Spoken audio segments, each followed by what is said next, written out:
You ever see someone get exactly what's coming to them, and it's so satisfying you can't look away? This story is one of those moments.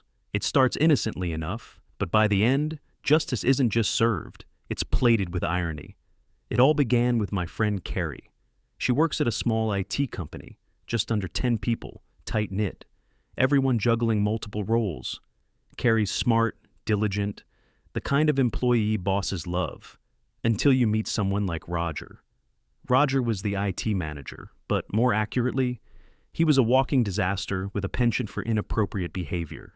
Imagine a man in his 40s, married, wandering around the office making offhand, borderline offensive remarks to female colleagues. He had no filter, no boundaries, and, as Kerry would soon learn, a secret that would come back to bite him in ways he never expected. Sharon, the secretary, had her own agenda. Kerry described her as upwardly mobile, and yes, that's one way to put it. Sharon's priorities were crystal clear. A new pair of shoes, a bonus, or anything shiny Roger offered. Productivity, that came secondary. But in that office, she was the gatekeeper to Roger's indulgences, and the rest of the staff could only watch from the sidelines. Kerry's first encounter with their little secret happened late one Saturday afternoon. The office was nearly empty. She was hunched over her desk, finishing up a project, when she heard something unexpected. A strange squeal, followed by an unmistakable thud.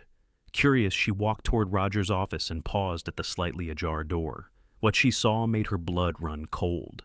Sharon bent over the desk, skirt hitched too high, and Roger, well, he was in the middle of an act that should have been confined to private spaces. There was no subtlety, no attempt at discretion, just raw, glaring impropriety.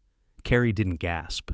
She didn't scream. She simply turned and walked away, until Roger noticed her. His face shifted instantly from mid-pleasure to fury and embarrassment. Trousers hastily readjusted, he dragged her back into the room and threatened her. "Tell nobody. Act like it never happened, or you're fired." At that moment, Kerry realized the cruel reality of the office politics she'd stepped into.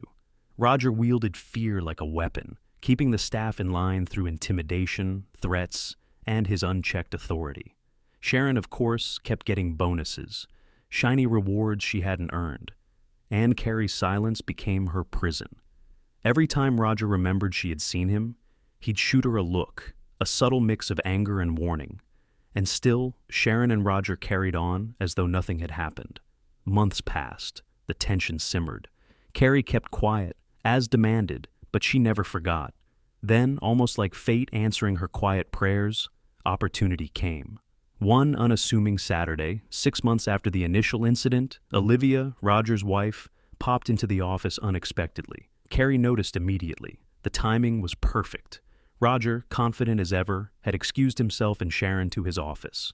He thought he could avoid trouble, assuming no one would catch him in the act again. But he didn't account for Kerry. Olivia asked to see Roger, and Kerry offered to help, pretending Sharon was unavailable. She guided Olivia, with careful composure, to Roger's office. The lock on the door wasn't perfect. Kerry knew just how to manipulate it. She opened it as if it were unlocked, and Olivia stepped inside. The scene that greeted her was nothing short of explosive. Roger, mid-act, froze. Sharon attempted a hasty exit, but Olivia's eyes locked on her instantly. Fury radiated from Olivia in waves Kerry could practically see. Roger stammered, trying to explain, trying to apologize, his excuses melting like wax under a blowtorch. Sharon, cornered and caught in her own web, asked Roger why he had never mentioned he was married. The ruse worked perfectly. The lie turned into a trap.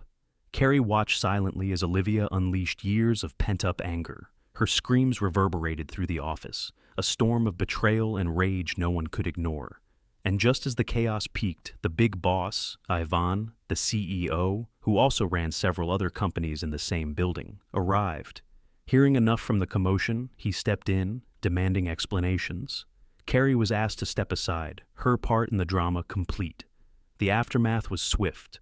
Roger's career ended almost instantly. He no longer worked at the company. Sharon, who had abused her position for personal gain, was dismissed for gross misconduct. Rumor had it that Roger faced legal consequences for fraud or embezzlement, though the details were murky. Kerry, meanwhile, emerged from the storm relatively unscathed. She was quietly promoted, now serving as assistant manager under a newly appointed female manager, a position of respect and authority she had earned, in part, through patience, discretion, and a keen sense of timing. Looking back, Kerry described it as poetic justice. Roger had wielded power to intimidate and exploit those around him, convinced he was untouchable.